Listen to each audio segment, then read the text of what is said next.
to that endpoint that we have to best manage. How can we actually change the course? And this panel discussion's intention is to try and make you think outside the box. I am so honoured to have these people here. I am really, really chuffed I managed to get them all together. This is the lovely Dr. Emma Milne, amazing Dr. Heather Bacon, and the lovely Charlotte McNamara from the Kennel Club.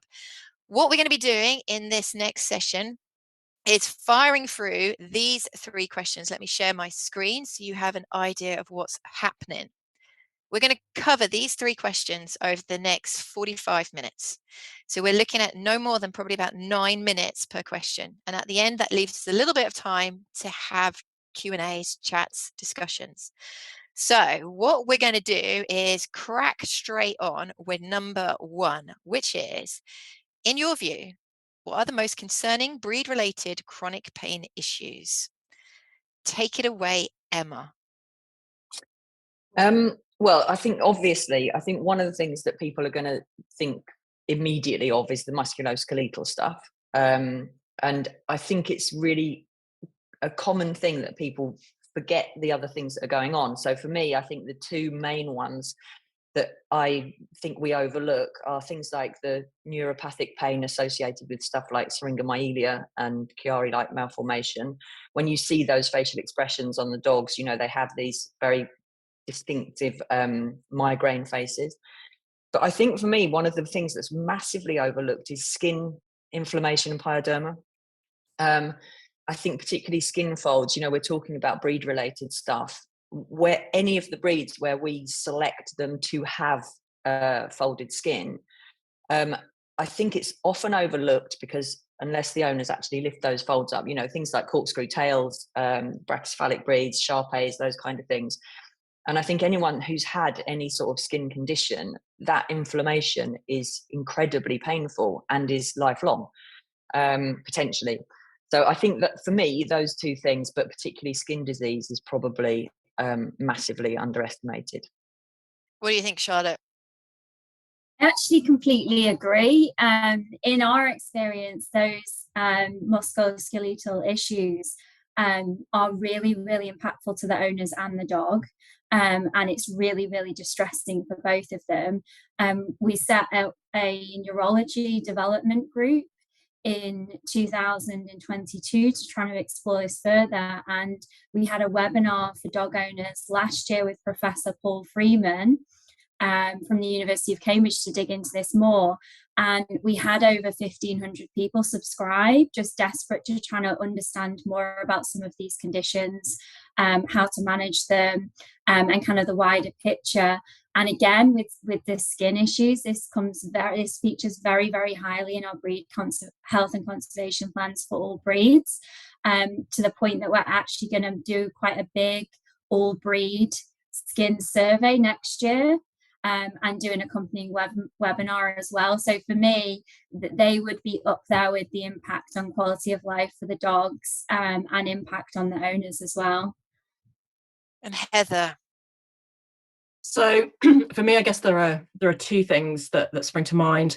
The first, I think, is ocular disease, and we all know how uncomfortable and just overwhelming and consuming it can be if you have ocular pain. Even just things like getting a bit of grit or dust in your eye, it distracts you from everything around you. And if you are living with chronic dystichiasis or keratoconjunctivitis sicca or any of the sort of chronic eye diseases, glaucoma, uveitis, the pain associated with that is really, quite quite consuming. And I think often we don't recognize that to the extent that the animal is actually experiencing it.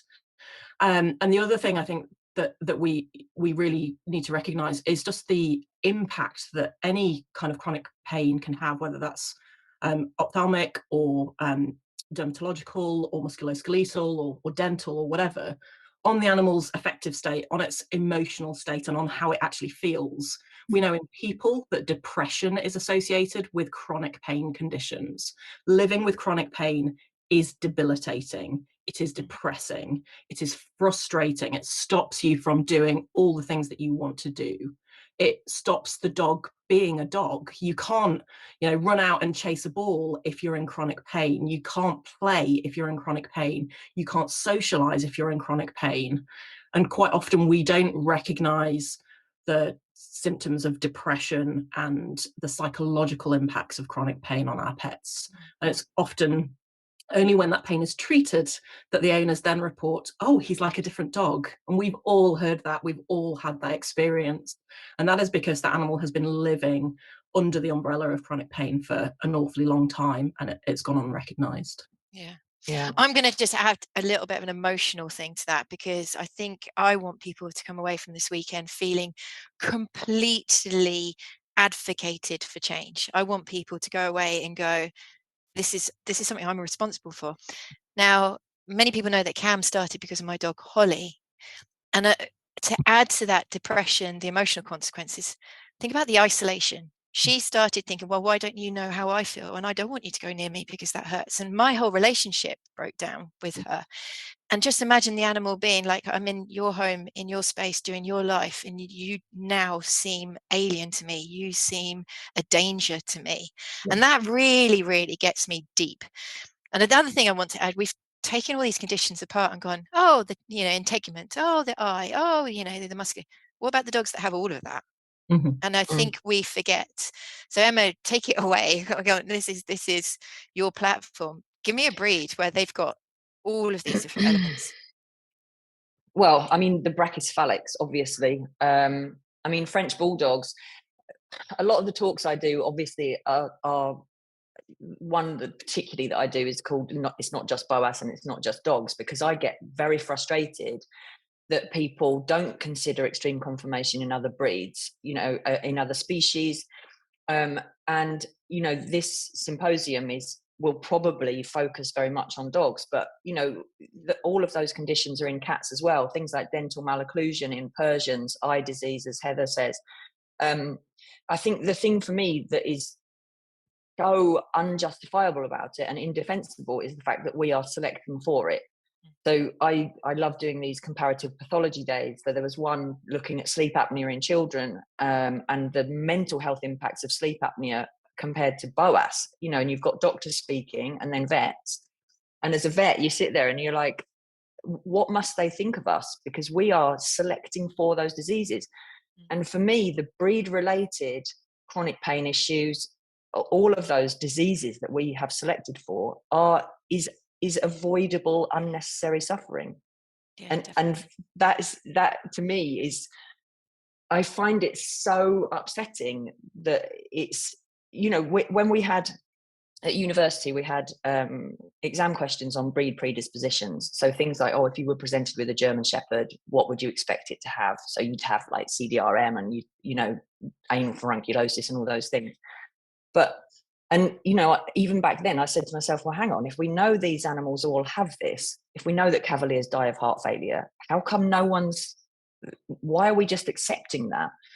And for me, I qualified nearly 30 years ago. Yeah, way too long ago. And it's, if anything, I think it's got worse, which is really depressing because it's avoidable unnecessary suffering. I agree.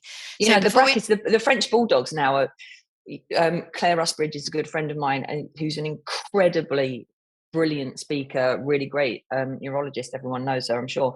But her clinics now are full of Frenchies. It's not just their breathing, and it's one of the problems with saying, well, we can just breed from the ones who can breathe. You're going to get rid of 50% of an already stagnant gene pool, but they're all paralyzed now as well, and they've all got ocular problems, and they've all got skin fold problems, they've all got dental malocclusion, by definition.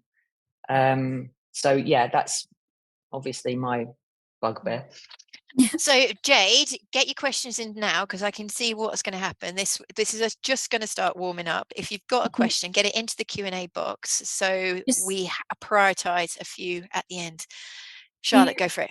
Yeah, no, to build on what Emma's saying, this is a huge problem. I mean, we did some really depressing research last October as part of our Be Puppy Wise campaign, and we found that 68% of people never saw the puppy that they bought with their mother. 81% weren't asked any questions about their suitability or what they knew about the breed or what they knew about the health issues that they could potentially have with the breed. And over a quarter of people who bought their dogs through social media, those dogs went on to have quite serious health problems. So I think there's a major issue here where people are not understanding the potential risks involved and not spending any time trying to explore what that person who has bred that litter of puppies has done to try and mitigate some of those risks, what their commitment has been to health, how they've tried to really educate themselves, how, you know, what their personal experiences have been, where they want to get to. And I think that we're all kind of consuming dogs in this really, really fast way. And we're not really thinking about the long-term consequences. When you go on social media, you know, 52% of people in this survey said they chose the puppy because it was cute. That was the only thing they thought about, and that's 52%, and that was over 5,000 people that participated. So we're not thinking about, when we buy a dog, what is the lifetime of that dog? And I say to a lot of people all the time, hopefully our dogs will live out most of our average relationships. This will be the most significant relationship in your life. And if we think about how much thought we put into moving into with somebody, having a child, having children, and we're not doing anywhere near that level of research or that long-term thinking when we go out and get a dog. So I think until we as a society really try to address some of those issues and redefine what we mean by some of these characteristics and traits, what we actually want, what we all accept, I think this is a growing problem, as Emma said. Definitely. Just because of time, I'm going to move us on. I think I'd like to summarize this question with, guys, stop, think, reflect, maybe even sit on the floor next to your dog, listen to them breathe, listen to them, how they sleep, look at how they move, see what they do with themselves, and just think, you know, what burden are they carrying? And I think that's a really big thing. People get used to seeing the or the licking of the lips when they're sleeping. We don't want that. So take time to reflect. Right, I'm going to move you on, and I'll stop doing silly impressions. Why do people not undertake health screening? Go, Heather. Thanks. So I think there are multiple reasons, and I find it really interesting. I'm looking at the chat as we're talking as well. As vets, I think, or animal care professionals, we often equate knowledge transfer with human behaviour change, and those are two very different things.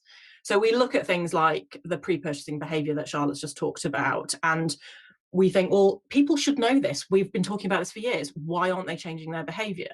And that's because giving someone information, which we often badge as education, does not change behaviour. Those two things are totally unrelated. If it did, nobody would smoke or drive without seatbelts or exceed the speed limit, because we all know that those things are things we shouldn't be doing, and yet people still do them. So it's exactly the same with puppy purchasing. It's exactly the same with breed health related tests. We know what we ought to be doing, but often the mechanisms for doing that are challenging. And it might be that there are financial barriers. It might be there are resource related barriers. It might be that you are living within a particular community or culture, you know, microculture of, you know, breeding or showing or whatever that might be, where those things are just not seen as being required or necessary, particularly if you're breeding for commercial purposes. So, you know, that's going to always be a cost benefit analysis of deciding, is it worth it? If I can sell this puppy for £4,000, why would I pay for breed testing, which is an additional expense? Somebody's probably going to sneer at me if I go into the vet surgery because they think I'm a backyard breeder. Maybe I am. I'm not going to engage with that. So I think breed health testing is a real challenge to get large scale uptake onto, because of all of those different socio-cultural factors. And also, it's not a requirement. You can breed, you can be part of the kennel club, you can show your dogs, you can do all of those things. You don't need to have a healthy dog, really, to do those things. And we've all seen that in terms of dogs that are shown and win often at dog shows. They may have passed a few tests, sometimes they've passed no tests. It really varies, but you can have you can be a very successful breeder without engaging in robust health screening. And that fundamentally is a problem, because if people are not motivated to do it and it is not enforced, why would they? Okay, Charlotte, you have an opportunity to kind of take that forth. Yeah, definitely. I mean, there's a couple. One, I would love to know the answer to this question, because it is the bane of my entire existence as the head of a health department at the Kennel Club. Firstly, just to come on Heather's point, definitely I think human behaviour plays a role. I think that whenever you're in a governance situation, there's routes that you can go down, and there is a more draconian route that you can go down, and you can make things mandatory.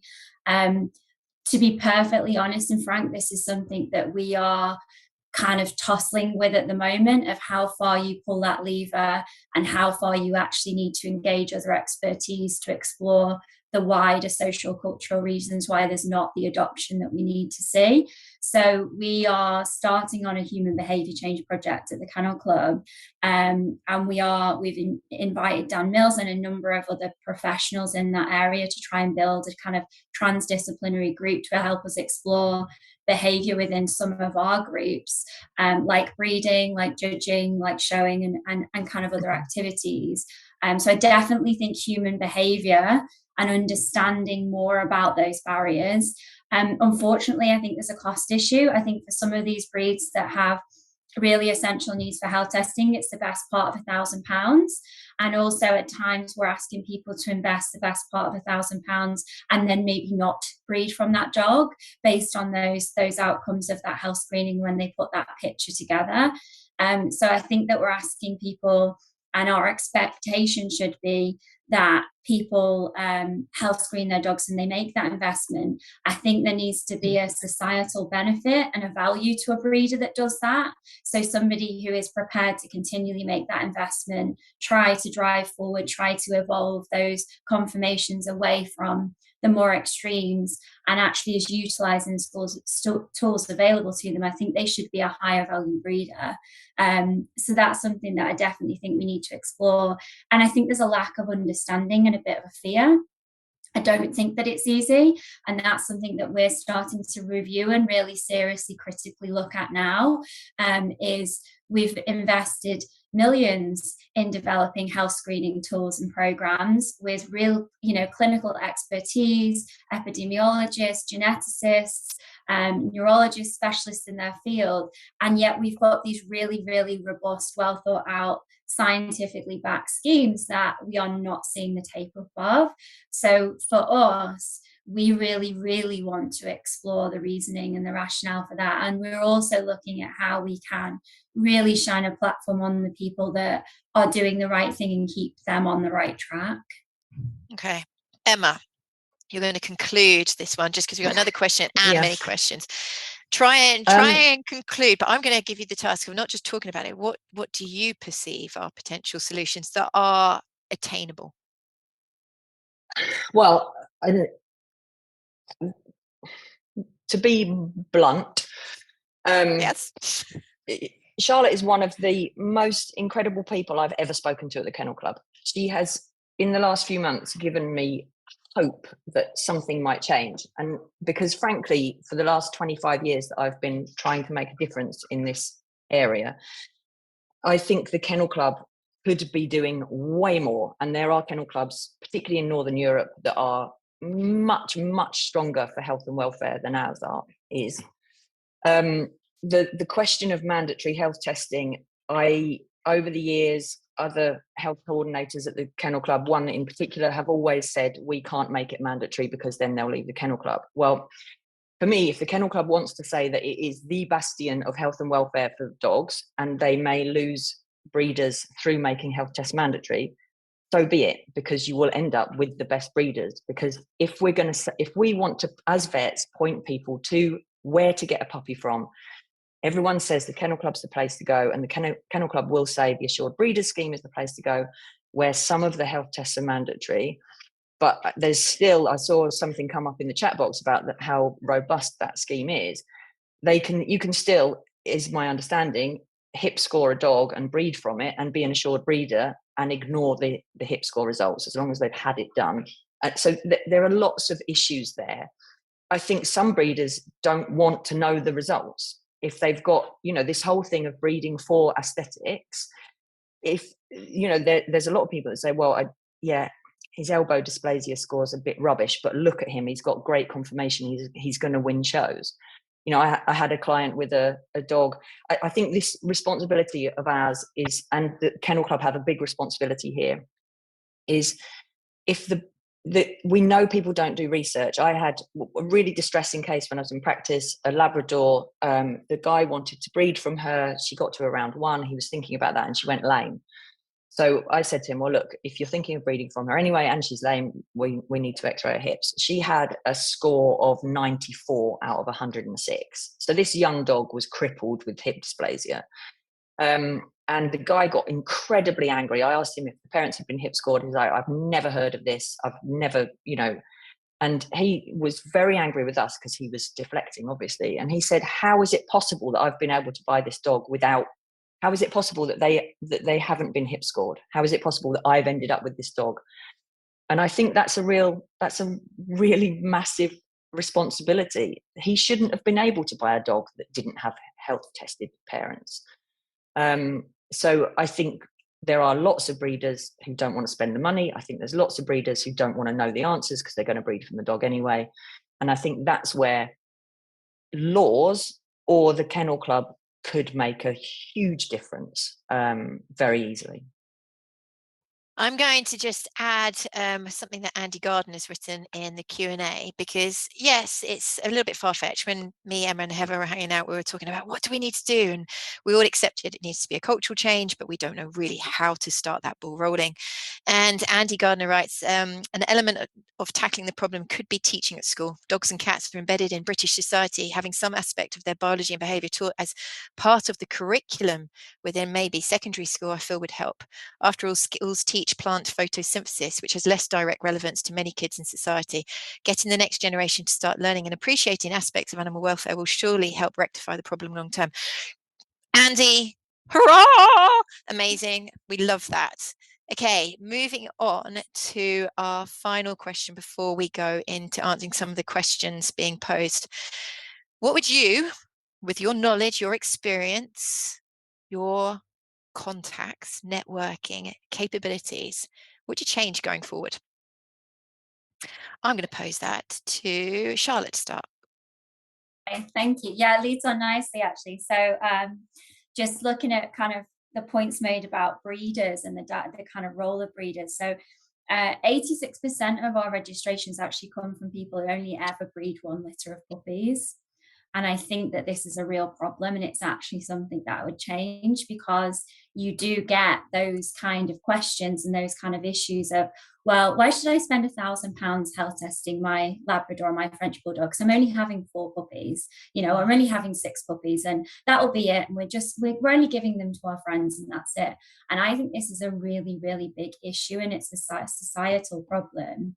And one of the things I would change is, if you are not committed to the future of that breed, and if you are not committed to the lifetime of those puppies and the potential impact of, your auntie that you sell your Labrador to that's unhealth tested, and they might want to have 1 litter of puppies and they may want to give them to their friends. I think if you're not committed to this process, then don't do it.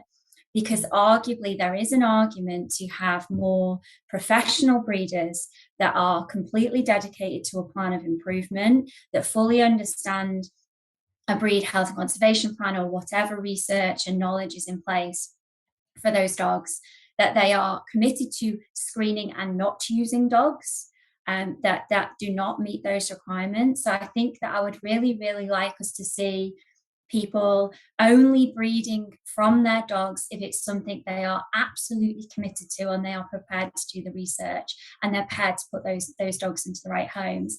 And secondly, just a plea, maybe some really clever dating app technology, or some really, really highly commercial company that could really, really spend some time in this area and get people to invest in the lifetime of the choice that they're making. So really, really think about, okay, 52% of people have bought the French Bulldog because he's cute and he's 14 weeks old, but what is he going to be like at 5 or 6 years old? How can I financially and physically commit to this dog for its lifetime? And I think that's one of the major things that I would change. And only just finally, that to say, where you have 150-year-old institutions, it's healthy to challenge them. And I work for one of those institutions, and it's healthy to have this debate. So I think one of the things I'd like to see continue is for us to continue to engage, to talk, to debate, and to create an environment where people are open about the decisions they've made, right and wrong, and where we all want to get to in the future. Yeah, definitely. And I'm going to add the always useful statement that I think anybody on social media or any opportunity, do not come with problems, come with solutions. See it from the person's perspective that you're proposing the problem. I think we see a lot online where people are just happy to throw mud at people going, ah, but actually, come on, let's be constructive. How can we collectively change this? Emma, what would you like to add? What would you do? We have 220 odd, I think, breeds registered with the Kennel Club. We have 356, I think, with the FCI, which is like the International Kennel Club Collaborative.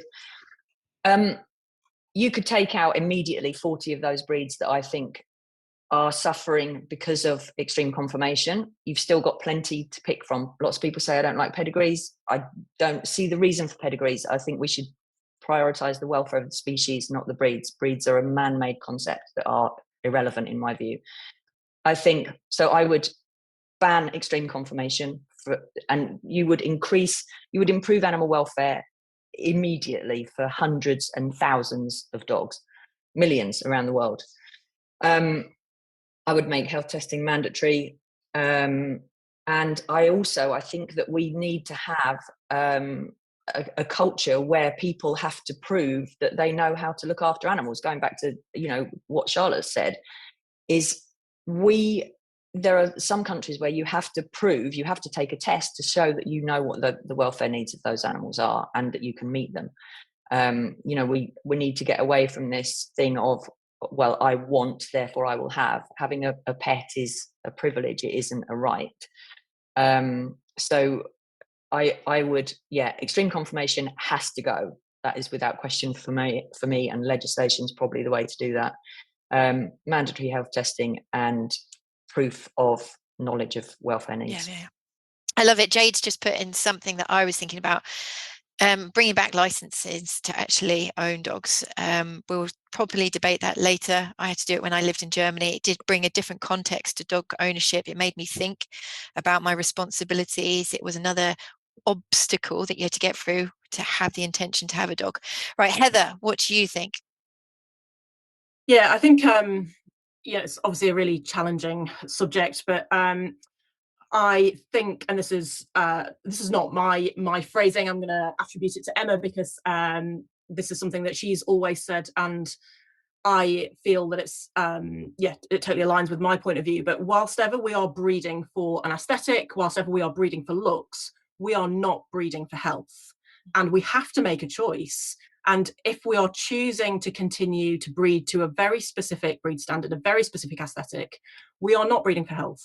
You can't do those two things at the same time, because within the gene pools of most of the breeds that we do, that we have, the genetic diversity is extremely limited. And whilst the work of the Kennel Club with the breed health and conservation plans, I think is really valuable, what most of those plans show is that these dogs are incredibly inbred.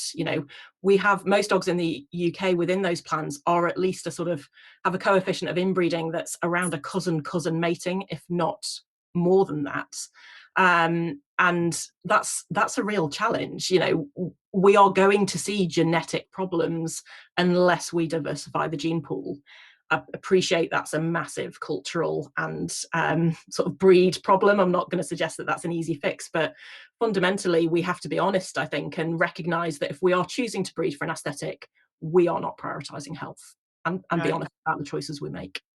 But I think if I can come in there, until I didn't realise this until I read Rowena and Dan's amazing book. Until the 60s, it was completely commonplace to outcross. It was completely done. So if you had a significant health problem until the 1960s, well, we outcrossed it and then we crossed them back. Yeah. So, you know, if we are going to carry on having breed as a concept, I completely agree, Heather, obviously. Thank you for quoting that. And I do believe we can maintain the aesthetics of breeds, you know, with less extreme conformations. If we look at the extremity of how breed conformation has changed over the last 50 years, we now have animals that are totally unrecognizable. They can't breed.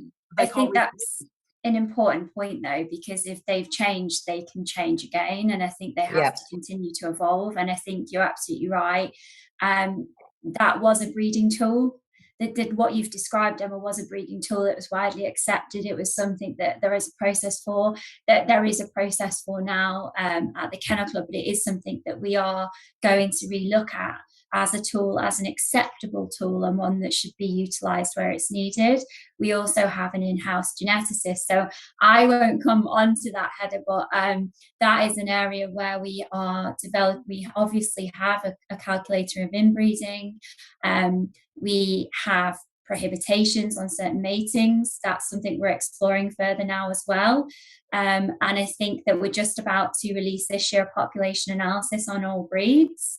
So there'll be an individual breed report for each breed, and that will then hopefully lead to some further policy decisions that are really scientifically backed. I think for us, we want to follow the evidence and we want to follow the science. I'm a pedigree dog lover. I'll be open about that. I think we want the same things, but maybe we see it from a different spectrum. I think there'll always be a need for people to want to have really predictable traits and characteristics, particularly around temperament and size.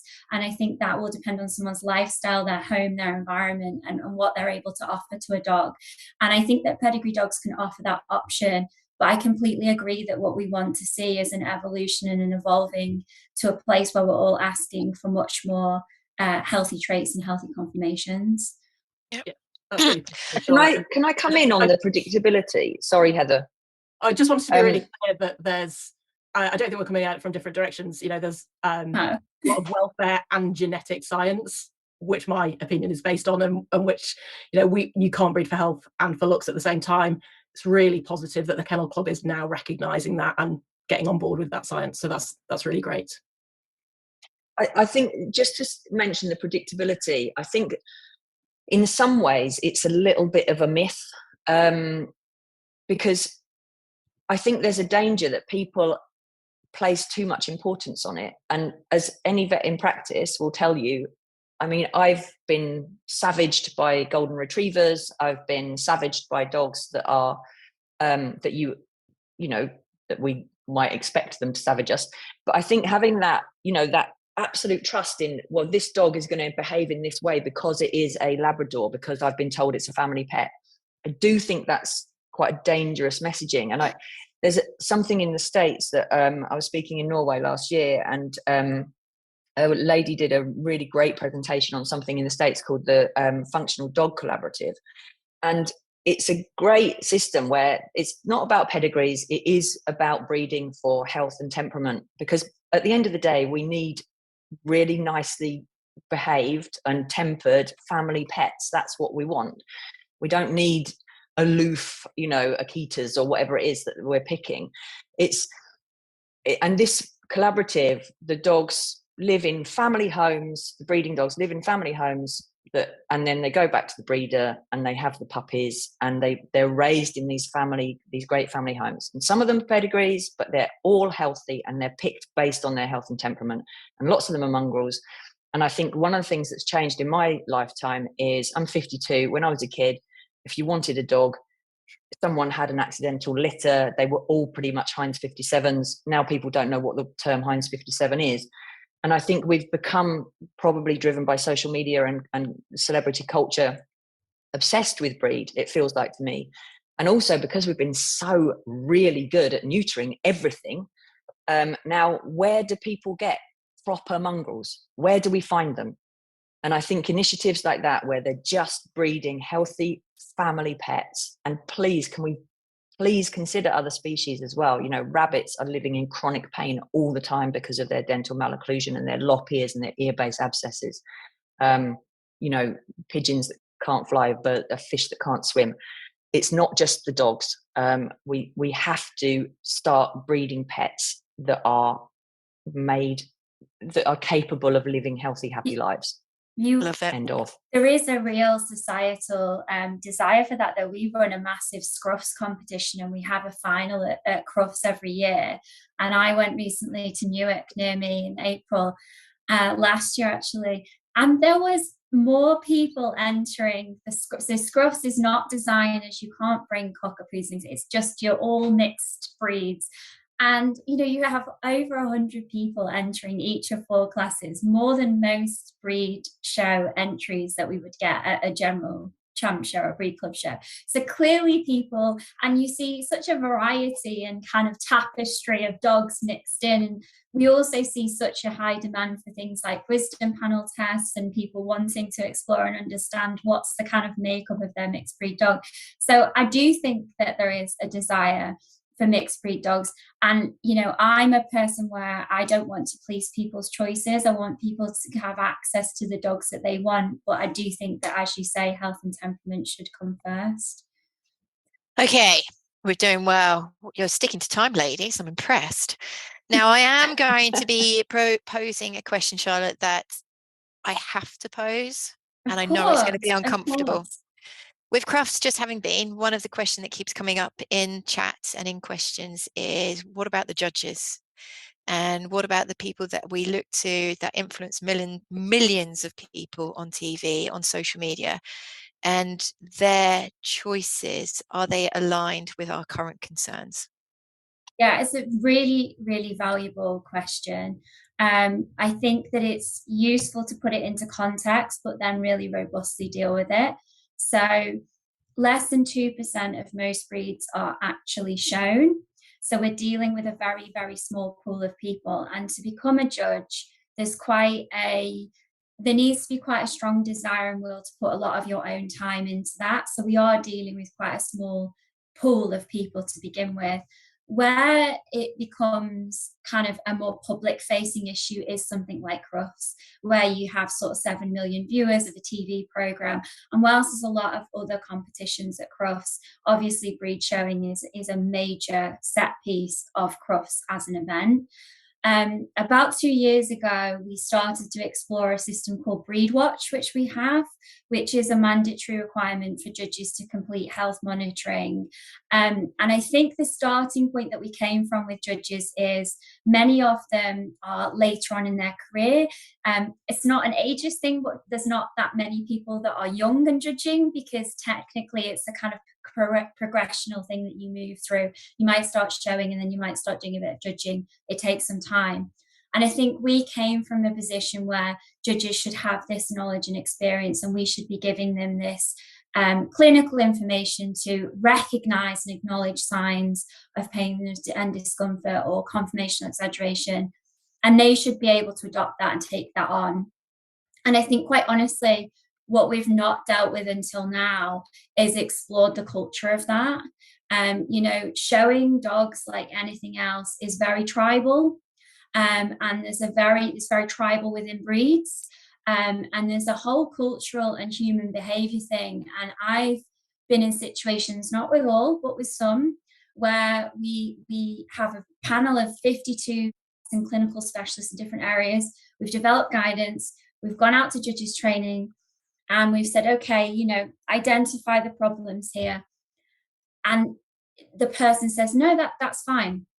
That one's not, you know, and they are so far apart from where the vet is. And I think what it's really highlighted to us is that there is such a cultural normalization in some areas that this is going to take quite a lot of investment and time for us to really address this. And really, actually, this is going to be very significant in our ability to not only recognize the clinical signs and have the vet safeguarding in place where a vet steps in, a vet assesses the dog, and obviously we look for things like breathing, and other serious obvious clinical signs that hopefully by now most of our judges would address. But actually, there's a bigger thing around confirmation that's not necessarily showing a really obvious clinical sign at that exact moment in time, but actually that's something that we want to explore and address, so that they really adopt that and they really drive that change. And maybe I'm way too optimistic, but I really believe in the power of communities of people. And I think that if we can get this educational piece right now over the next 18 months, and we can start to maybe engage with some newer judges as well and get people to understand they could play a role here and make a difference here, that actually we could start to drive some of those conformational changes that we're going to need to see, and that maybe take a little bit more time. Mm-hmm. Do you guys want to add anything before I move on to puppy and social perception? Yeah, can I come back on that? Two things. One is, I was speaking in Croatia last week and had a panel discussion which included Jane Ladlow. And Jane said that she has offered on many occasions to be a judge and has never been accepted. So I don't know if there's something to be said about that, whether there are people who do want to judge and for some reason they're not getting the opportunity. And the other thing, Charlotte, with the Breed Watch is, I think a really nice initiative would be to say to your breed clubs that if their breed reaches category 3, say, which is the worst, that they will not allowed to be shown at any of the championship shows until they have addressed those health problems. Because I think there has to be some sort of proper incentive for breed clubs to change. And I know you're up against it because some breeders are very fixed on confirmation and we can't change it back to how it used to be. But that's another tool that I see that is in your potential armory to say, right, if your breed gets to Breed Watch 3, I'm sorry, that's it. You can't show them, because the show world, although it's a very small percentage, it does drive those genetic bottlenecks. And all the time that we accept that those breeds are okay, because that's what it says to the general population when they're shown at Crufts. Someone's mentioned in the chat the Frenchie that one with 0 nostrils, that has ostensibly passed vet checks to get to that stage. That is a visible functional problem. So I think people are quite right to feel frustrated and angry that those things are getting through. But I think possibly there are people who want to judge and aren't allowed. And I think that you could do some really good stuff with the Breed Watch things. Lovely. Very, very good. Charlotte, do you want to just reply? Yeah, just to say, Jane would be welcome to go through the process. Jane's a very, very busy clinician and surgeon. But obviously, to make sure we get to where we want, it is quite a lengthy process to become a judge. In terms of the level of experience and the amount of time that you have to put in, the amount of dogs that you have to judge to get to kind of a championship show level, especially for something like a Crufts appointment. So we are looking at that as well, like how do we make this easier and more accessible to people who are potentially working or potentially busy. I definitely think there's a merit with how far we go to actually really make this prohibitive. We've introduced an entry criteria as far as we can for Crufts 2025 for pugs, bulldogs and French bulldogs. We also have obviously the vets. So I can't comment on, as a non-vet, a dog or dogs that vets have assessed, because I respect those vets. And I think that's partly maybe for the veterinary community to debate out amongst vets themselves.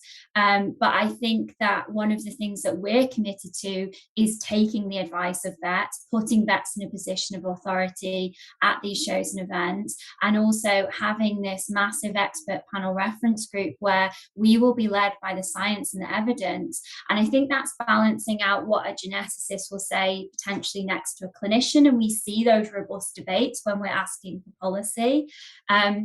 But yeah, I think Breed Watch has to evolve. We're partway through that process now. We've announced some of the things that we're implementing, and we have more to come. Can I just chip in very quickly? I just want to come back on that a little bit. Sorry, I don't want to sound like I'm disagreeing. I fundamentally agree with everything that's been said, but I just want to be a bit cautious about making vets responsible for this. Whilst it's great to be vet-led, and I think that's really important, I think we need to recognise that fundamentally this is the kennel club's responsibility and it's the judge's responsibility. If a dog gets through with stenotic nares, it's not because a vet has failed at their job. That is a breed standard issue. That dog could still be not exhibiting signs of BOAS and have a significant conformation issue. And that's the sort of grey area that I think it's really important we don't make vets entirely responsible for conformation and breed standard issues. If the animal doesn't exhibit clinical signs at the time of vetting in, then it's quite tricky for a vet to navigate that. You're completely correct. I think it's really and we're on the same page there. You know, we would not be able to do anything that we do without our vet team, and it was more for me to say that I'm not going to question those decisions as the non-vet. But actually that is exactly the situation that we have been in and we're in. Extensive team, examine dogs. So I think, yes, the responsibility is to come back to us and deal with some of those complex, challenging things around conformation. But the vets are there in place as a safeguard. And if those clinical signs were present, they would not get past the vet. Love it. Let's go for a little bit more imaginative kind of topic, where we all work as a team, because this is what this weekend is about. And we can all come together and say, how do we approach the public's misconception? Have we got ideas? I know it involves Tom Hardy. I just don't know how it involves Tom Hardy, but that's my plan of attack. So how are we going to change the way that people perceive choosing their next best friend? And somebody very rightly put in the messages, people know there are health concerns. I've met many owners that know that their choice has got health concerns, but they seem to feel immune to it. It doesn't apply to them. It's never, that's human nature of, oh, it won't happen to us. It happens to other people. How do we start addressing this? But this is why I think we need legislation, because, you know, earlier on, Heather mentioned things like smoking and human behaviour change. All the time that I live in the south of France, virtually everyone I know smokes. When I moved away from the UK, after the ban in inside places came in, everyone stopped smoking because it's so unpleasant to stand outside in the UK. And here, everyone loves being outside, so everyone carries on smoking. All the time that those things are available. So we cannot blame people for buying French bulldogs if there isn't a law that says buying a French bulldog is actually really bad. So I think we can talk about pre-purchase advice. You know, in all my talks, I say to vets, if you have any ideas how we can get to people before they buy puppies, we're always on the back foot. They've spent hours with the breeder. They've usually been told to feed raw chicken wings and give, you know, homeopathic vaccines and all this stuff. And then you've got 10 minutes to disavow them of all that knowledge. And ostensibly, this person who's become their best friend, we're always, you know, in this position where it's an uncomfortable situation. So if we need to get to people before they buy the animals, but that hasn't worked, it still doesn't work. And people are still going to make those choices. Celebrity culture has a massive role in this. Social media has a massive role in it. And all the time that those animals are available, people will buy them. So to my mind, we need to legislate against those breeds that we know will suffer. And that's the way forward. There's a concept that Charlotte and I have both been involved with at the moment in the UK that's being looked at, called the innate health assessment, which is a brilliant idea, just very fundamentally, very simple way to look at fit for breeding. It will ban breeds effectively if it works, but it's about confirmation, and it's about animals having an innate right to be healthy and do the things. At the moment, it's looking at dogs only. But every dog should have a tail that it can wag. It should be able to touch its flank with its nose. It should be able to see without skin folds. So there's some really good initiatives going on. But personally, I think it's legislation is the only way we're going to solve it. I'm going to just butt in here because Jade's right. I'm not staying on top of the questions, guys. I'm sorry. Jade just wants to add, and I think this is really relevant. I'm getting told all the time that, you know, we are a certain percentage of society. We see things differently. We've been to university, we've had different kind of coaching, schooling, different kind of conversations. And Jade really does rightly say, what strategies would you put in place considering some dog owners in the UK can't even read or write? I generally worry that we look at this through a middle class and privileged lens. In my experience, there's a huge lack of understanding, but also capacity for understanding. In less affluent areas, the Kennel Club is less likely to get through to anyone. And I think that's very, very relevant. Yeah. Well So put, Jade. that goes back to what I was trying to say at the beginning about the sort of socio-cultural climate and those communities. You know, in lots, you know, we use the term culture, but that's not just about us in the UK as a homogeneous culture. It's those little microcosms and communities, you know, within the UK, which are often quite different. And that includes things like education, class, you know, all of those things will influence our choices. I agree with what Emma has said broadly. You know, there's a lot of human behavior change science out there. We know that just knowledge transfer or talking to people, telling people, giving people information isn't going to work. There are complex reasons for why people make the choices that they do, but fundamentally, we choose to do things that make us feel good. People choose to buy cute puppies because it feels good to have a cute puppy. That's fundamentally it. It's not that complicated. So we don't make choices based on the potential long-term health consequences for that puppy. We make choices because it makes us feel good to have a certain breed, to align with a celebrity that has the same breed, to show our puppy on social media and get lots of, oh, isn't that puppy cute responses, whatever it might be that makes us feel good. That's why we make those choices. That is not going to change. That is human behavior. We are all motivated to perform behaviors that are reinforcing, just as animals are. And so we Yeah. have to legislate. And I think there's a few people putting in the Q&A, and I think it is really relevant. By the time these puppies are in their hands and they're in our consult room, it almost feels it's a little bit too late. The conversations get very, very challenging, and it is pretty common for a client to find it very emotionally challenging to hear the things that we have to say. So they step away and they step outside the support system, which is not what we want, because we're just making these animals suffer more. So it has got to come prior to purchase. It's got to be when they're considering. In the last few minutes, we're just going to go a little bit deeper into like genetics, and this is why I'm just going to be feeling really uncomfortable because I do not have a clue. But I think somebody did make a really relevant point, is that we hang on to the term, oh yeah, he's a crossbreed. It's okay, no, he's a mixed breed. But two, they can have their own health concerns and conformational problems. How can we encourage people to take the same approach, lacking already, but approach to health screening in crossbreeds? And then another question posed was, are you aware of anybody that is looking at crossbreeding to expand like the genetic pool, but also with major health concerns in mind, you know, doing a really constructive change? So number one, crossbreeding, health screening. What do we think about that? I think one of the dangers with the concept of crossbreeds is that a lot of the crossbreeds now, I do technical consulting for Hills Nutrition, and we get people saying, oh, I've got a Cavapouchon. It's like, what? You know, you're taking two dogs, two breeds that have ostensibly probably significant health concerns, breed them together. You might get lucky, you might get neither of those things. But a lot of those dogs, they're F1 hybrids. They are going to have the potential to have both the health problems of both breeds.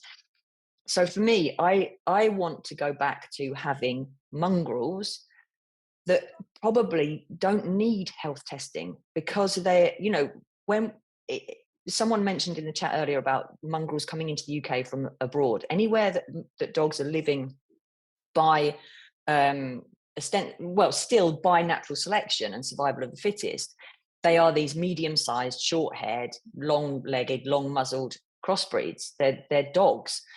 Heather has spoken on many occasions about the awful behavioral issues and the welfare issues of importing dogs, not just from a disease point of view, but welfare and behavior point of view from abroad. So I'm not saying that's a problem, a solution, but I think we need to, again, it comes down to education. People think that they get a crossbreed that it's going to be healthier. And if it's an F1 crossbreed, it isn't, because it isn't a mongrel. We have to go back to proper hybrid vigor. I had a client once who had a boxer that had terrible skin disease, and she heard that crossbreeds were better, so she managed to get herself a Basset crossed with a Shar-Pei. And I just stood in the first vaccination clinic and went, if you wanted to pick a dog that had skin disease, you've just done it. So anyway, yes, I think it's that the nomenclature around crossbreed versus a mongrel. Yeah. Heather, come on, add to it. Yeah. Yeah, I mean, I think it's a tricky question to answer because it really depends what your crossbreed is made of, doesn't it? And I mean, I would echo what Emma said. I've done a lot of work internationally. If you look at landrace dogs, so dogs that are adapted to live within a particular ecosystem or climate that are experiencing natural selection, they are fundamentally really healthy dogs. They have a very distinct type. There's no extremes of conformation. They can live for really quite a long time. They rarely experience any of the problems that we see in the dogs that we have selected very highly for. So I think it is about looking at the genetics. I do think coefficient of inbreeding is important. And, I don't want to keep repeating myself, but I think whatever we are selecting for dogs that look a certain way, we are not selecting for genetic diversity. We're not selecting for health. And there's only so much really that breed-related tests can do. I think it's important to recognise that if we look at hip dysplasia across breeds, the health testing in Newfies, for example, has had a real impact on improving the hip health of that breed. But if we look at things like elbow dysplasia, there's been not so much of an improvement. So, and if we look at things like mitral valve disease in King Charles Spaniels, then that's also something that's really tricky because genetically it's multifactorial. So breed health testing isn't the panacea to all of these problems. Outcrossing and healthy selection, reducing conformational challenges, all of these things absolutely have to play a part. We can't just rely on one solution because it's a multifactorial problem. And Charlotte, can you add to this as Yeah, we're beginning to I wrap up? actually kind of feel, to me, crossbreed should be reserved for the mixed breed or the mongrel of kind of the definition. I think if you are breeding let's pick a popular one, a cockapoo or a labradoodle, you are breeding for a defined selection of traits, mostly around the aesthetic or coat type or size, to sell a product to somebody, to sell this dog to somebody that wants those traits. So I think that you are taking the same risks and you need to utilize the same tools and the same application as you do if you were breeding any other breed, and you have to really, really understand the parental breeds that you're using. I shudder when I hear about Cavaliers being used in crossbreed programs, and then people saying, oh, you won't have any heart disease, or, definitely no stringomyelia here because it's going to a Bichon of all breeds.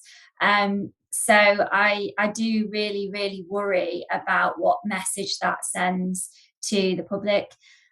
We are exploring if we have a role in this, and definitely from my perspective, the argument I'll be putting across is only to have a role if we're going to have a positive one.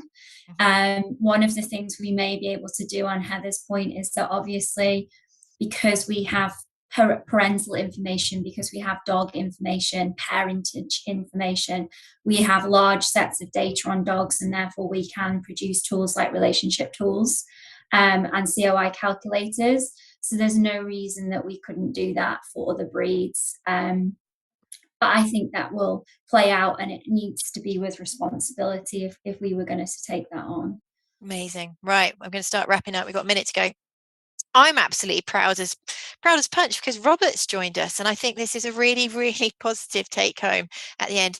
Perhaps a Me Too type movement kickstarted via aware celebs and influencers. If this small group lit the fuse, there's a chance it would be taken up by others and a counter education would spread.